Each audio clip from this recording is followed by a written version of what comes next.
fazendo as atividades, né, como estão fazendo, e assim é bom para nós, né, que o trabalho está sendo feito, está sendo acompanhado, e com certeza mais ainda para vocês, que além de agregar o conhecimento, né, vocês ainda conseguem, de repente, tirar mais um proveito mais para frente, porque esse conhecimento ele fica para sempre, né? Então, conforme a gente combinou, hoje então vamos ser breve também, bem rapidinho. Eu quero fazer aquela revisão daquelas questões daquela aula 21 que a gente passou para vocês, que ela falava, né, sobre o tema da dinâmica da união e fragmentação lá na Europa, que tinha como o conteúdo era compreender os aspectos da união e fragmentação e conhecer as etapas de formação da União Europeia. Então, esse foi o tema da aula 21 ali. E para isso, então, a gente passou para vocês, inicialmente era uma leitura das páginas 84, 85, 86, 87, para depois responder o questionário, que estavam ali todas as respostas, né? Estava bem tranquilo também. Então, eu passo agora a fazer, então, a conferência. A primeira pergunta, quem puder acompanhar pelo livro, se alguém quiser acompanhar pelo livro, lá na página 84, a primeira pergunta, ela perguntava, então, qual foi o império que dominou grande parte da Europa na Antiguidade, entre os séculos 27 a.C. até o 473, 76 depois de Cristo, e por qual religião foi responsável de difundir. Então, essa resposta está lá na página 84, no primeiro parágrafo, ali onde dizia: na Antiguidade, entre 27 a.C. e 476, grande parte da Europa foi dominada pelo Império Romano, responsável pela difusão da religião cristã. Então, a resposta está aí. Era, então, dominada pelo Império Romano e difundiu aí a religião cristã. Essa é a questão 1. Se vocês tiverem dúvida nas questões, podem mandar no chat aí também, que a gente vai tentando ajudar vocês. A questão número 2, ela pedia o que significa e simboliza a expressão cortina de ferro, baseado no texto. Então, essa também, a resposta estava na página 84, ali bem na lateral esquerda, ali onde está escrito cortina de ferro, que essa expressão, então, ela simboliza uma barreira imaginária que separa os países da Europa Ocidental, alinhados com os Estados Unidos, que é capitalista, e os países da Europa Oriental, sob a influência socialista. Então, quem está alinhado com os Estados Unidos aí, ela tem uma tradição mais capitalista, né? Conforme os Estados Unidos. E os mais alinhados, né, da Europa Oriental, eles são mais influenciados pela Rússia, né, pela parte comunista. A questão número 3, ela dizia assim: a Europa, após a Segunda Guerra Mundial, foi dividida com bases na partilha ideológica, marcada pelo traçado da cortina de ferro. Explique as divisões. Então, a resposta dessa questão, ela está na página 85, ali no primeiro parágrafo, que diz aí: com o resultado da Segunda Guerra Mundial, durante o período conhecido como Guerra Fria, a Europa foi dividida em regiões, com base na partilha ideológica, marcada justamente pelo traçado da cortina de ferro. De um lado, a Europa Ocidental, formada pelos países capitalistas, com diferentes níveis de desenvolvimento econômico e social. Quase todos os membros da Organização do Tratado Atlântico Norte, OTAN, e do outro, a Europa Oriental, composta de países de economias estabilizadas e planificadas, também com níveis diferenciados de desenvolvimento econômico, e integrantes do Pacto de Varsóvia, aliança militar liderada pela União Soviética, que agora é a Rússia, né? A questão 4, ela pedia para preencher as lacunas. Então, a pergunta era: a maior integração promovida pela SECA serviu de exemplo para outros países europeus, que passaram a encaminhar vários acordos e culminaram na assinatura do Tratado de Roma, no ano de... Então, a resposta também está ali na página 86, que foi pedido para ler.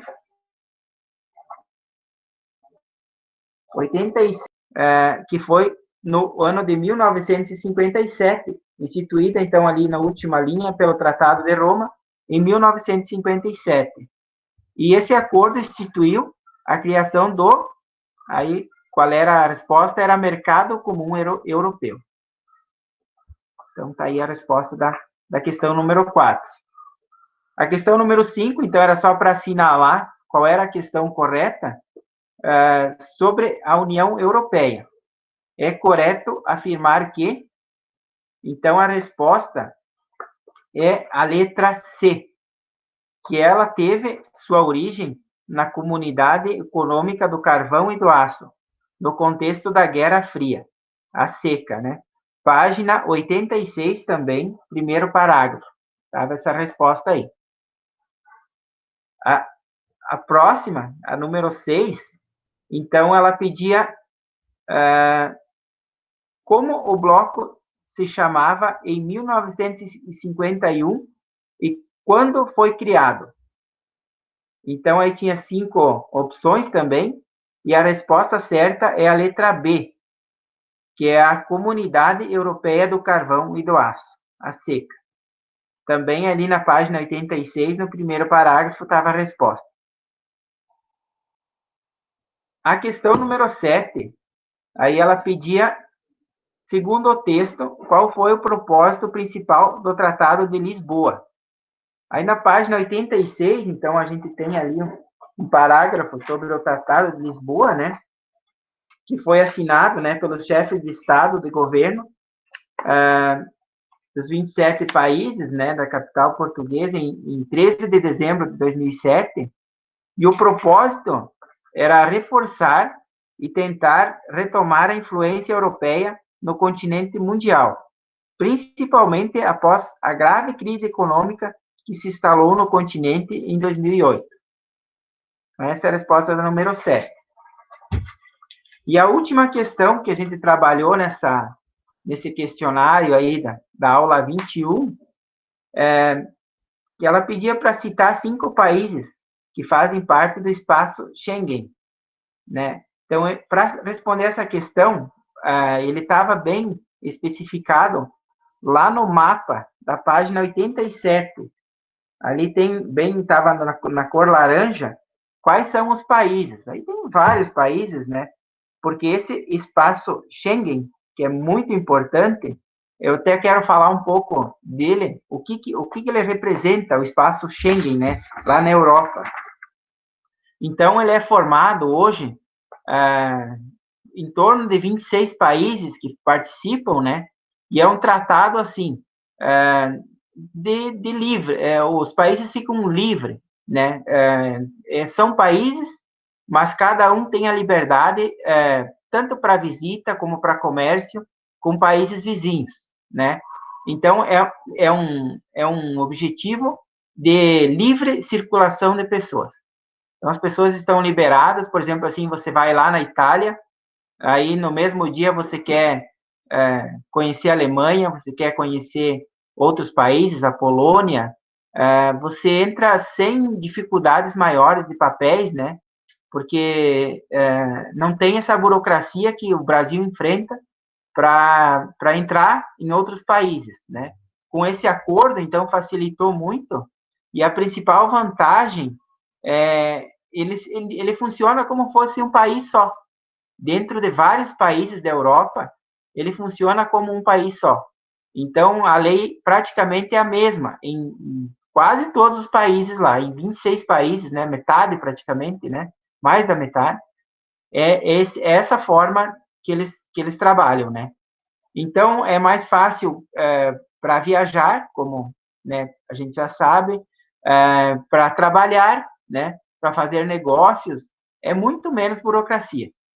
É muito importante para eles lá esse espaço que foi criado, né? Então, para os turistas, né, que é muito bom, a principal vantagem é essa, né? Que uma vez que tu for aceito em um país, você pode viajar por todos os outros países sem interferência, sem parar em aduana, sem parar em divisa, sem precisar mostrar documentação. Então, essa é a importância desse espaço. Influenciou muito o desenvolvimento do turismo na Europa, e parece que não, mas é importante até para nós. Aqui a nossa região é de bastante descendência de alemães e de italianos, principalmente, né, de outras etnias também que vieram da Europa. Então, quem conseguiu uma cidadania italiana, uma cidadania alemã, consegue fazer também esse passeio, dá para se dizer assim, né, esse turismo pelos países, sem precisar de tanta burocracia, né? Uma vez que você entrou lá, por exemplo, você é descendente de italiano e você conseguiu lá sua cidadania italiana, você consegue andar por toda a Europa, né? Baseado nesse espaço Schengen, né? Que esse espaço é que vai te dar essa liberdade sem precisar toda hora estar parando em um lugar, estar parando em outro, né? Eu achei importante falar sobre isso porque, né, ninguém sabe quando de repente possa precisar, talvez por isso a importância de uma cidadania italiana, ou uma cidadania alemã para nós, né? Então, sobre aquela aula 21, mais ou menos é isso aí, né? Qualquer dúvida, podem passar no chat ou depois, né? Também podem passar. As respostas estão aí, foram passadas também. Se tiverem dúvidas, podem nos procurar. Então, encerro aqui sobre a aula 21. Daí vou passar, então, sobre a próxima aula, foi a aula 22. A aula 22, então, ali ela já falava sobre os desafios de integração e a crise econômica e a zona do euro. Então, era para compreender o contexto geral, né, do desafio da integração, a crise econômica da Europa e a zona do euro. Então, nessa aula, vocês tinham ali para, primeiramente, fazer uma leitura também das páginas 87, 88, 89 e 90, e após a leitura, aí a gente tinha 2 vídeos para assistir que falavam justamente, né, sobre a crise econômica na Europa e sobre a zona do euro. Foi os 2 assuntos que foram tratados nessa aula. Então, sobre a crise econômica europeia, como a maioria do pessoal imagina crise econômica europeia, mas ela não iniciou na Europa, né? Foi uma crise que iniciou nos Estados Unidos por decadência, né, do setor imobiliário, né, que teve vários problemas, né? Então, foi agravando até chegar na Europa e dar sequência nessa crise, né?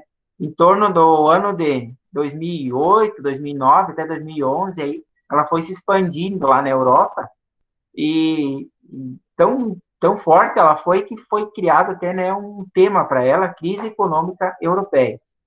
Então, a medida agravou déficits nacionais que já eram muito elevados.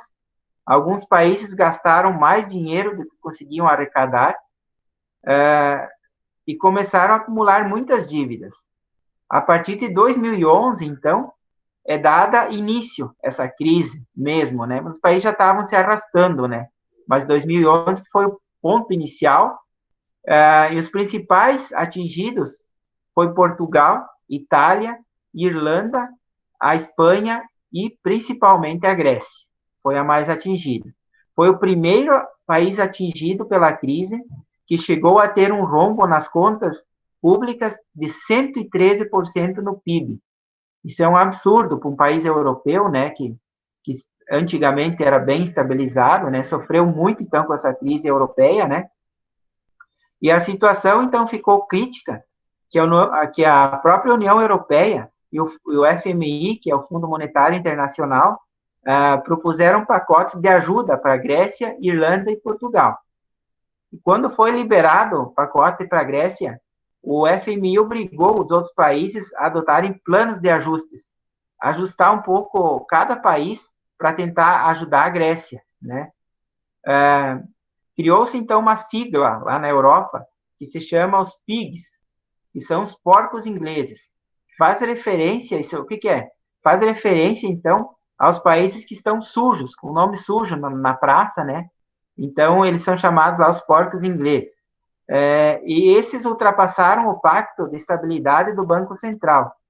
Até hoje ainda tem rumores que a Grécia será retirada, então, dessa zona do euro, por esses motivos tão graves financeiramente que a Grécia passou.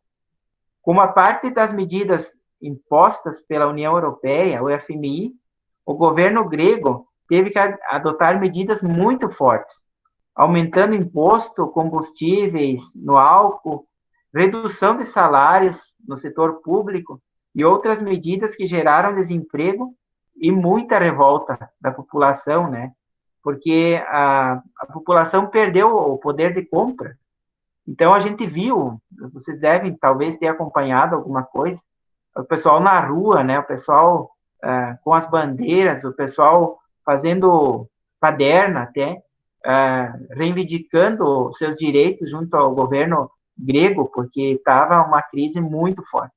Então, o pessoal estava pagando uma conta que muitas vezes muitos deles não tiveram participação nessa conta, né? Então, desde 2008, quando a crise estourou, milhares de pessoas contrárias às medidas do governo saíram em manifestação.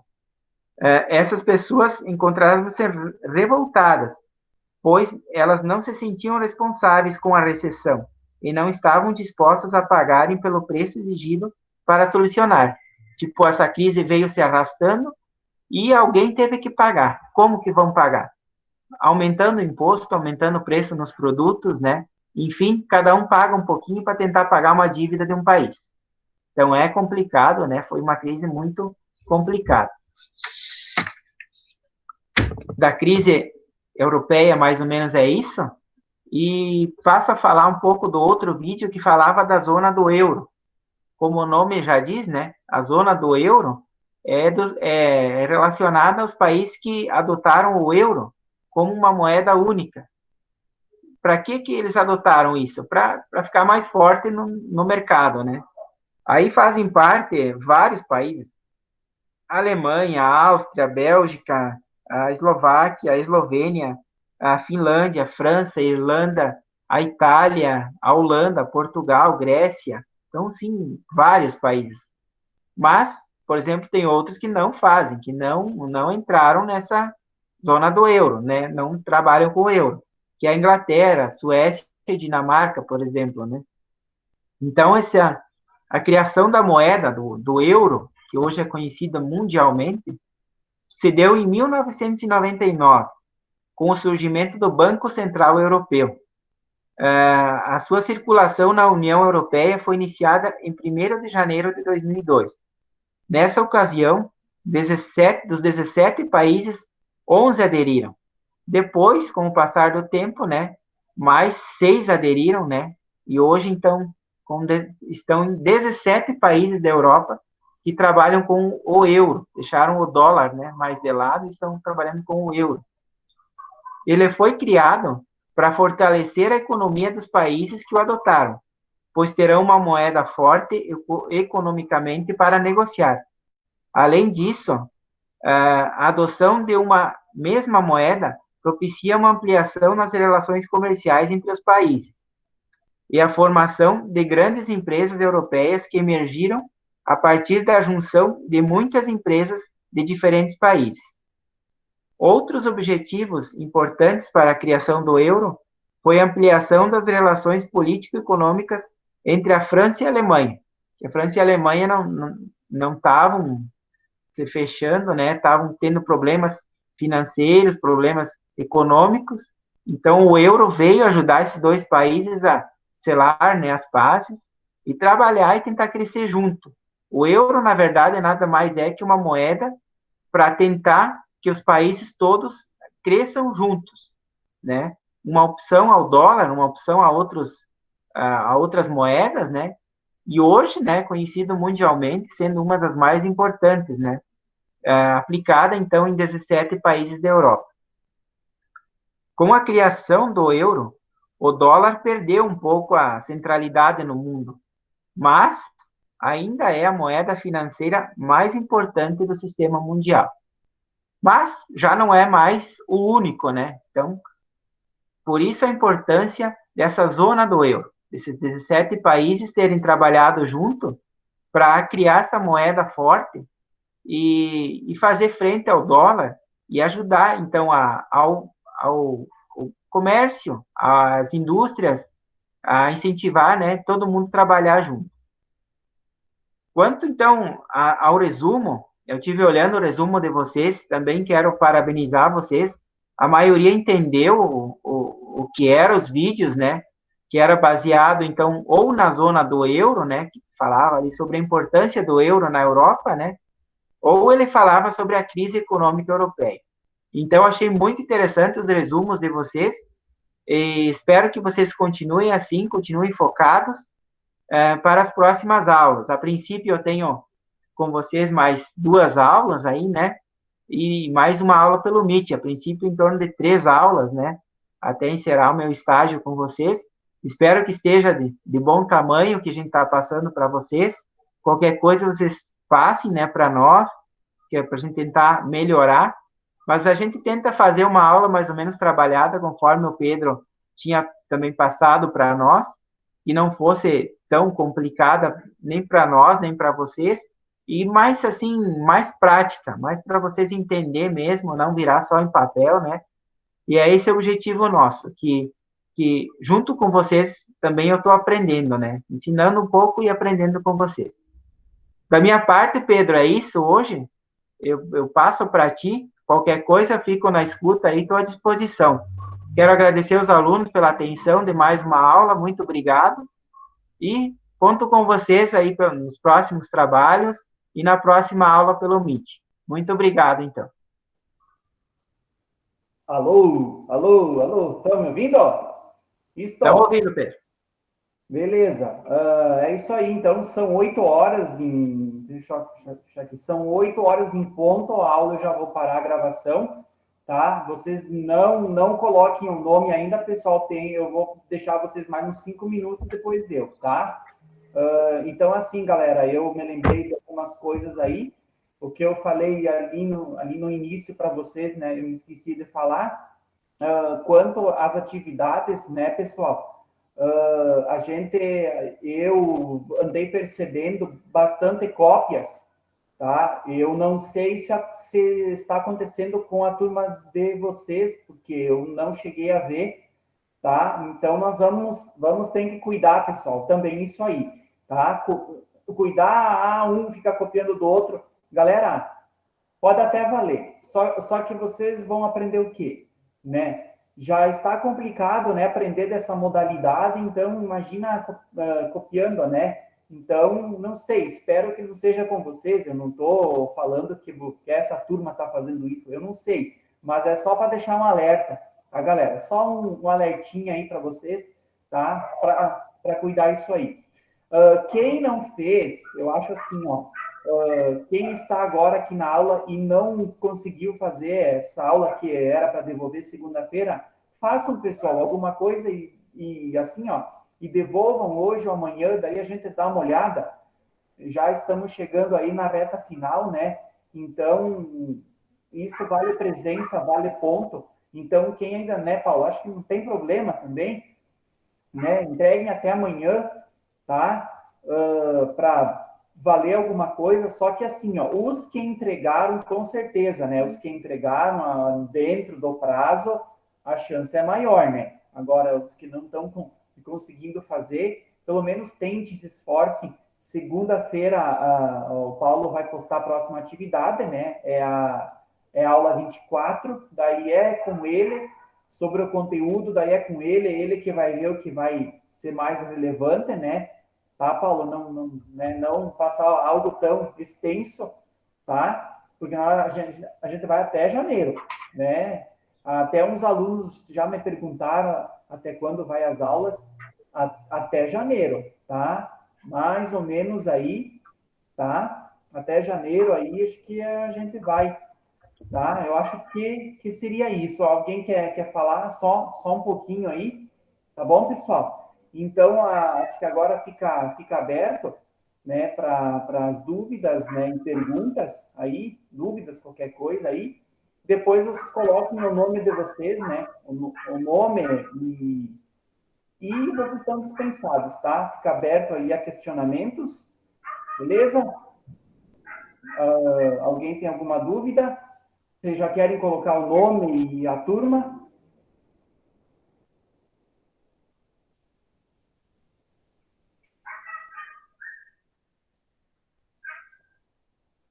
Já pode.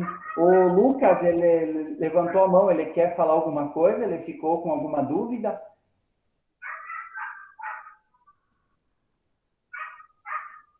Não quero nada, professor, sem querer. Ah, tá. Eu achei que.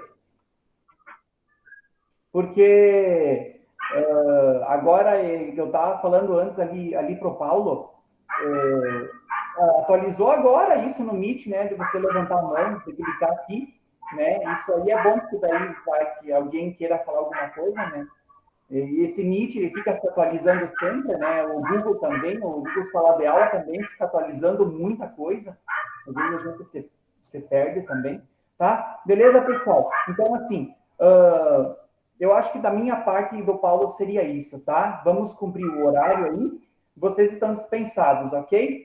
Então, quem não colocou o nome, coloque o nome aí e vocês estão liberados, tá bom? Boa noite a todos e se cuidem, tá, pessoal? Até mais. Até mais. Boa noite, Pedro. Boa noite, alunos. Boa noite para todos.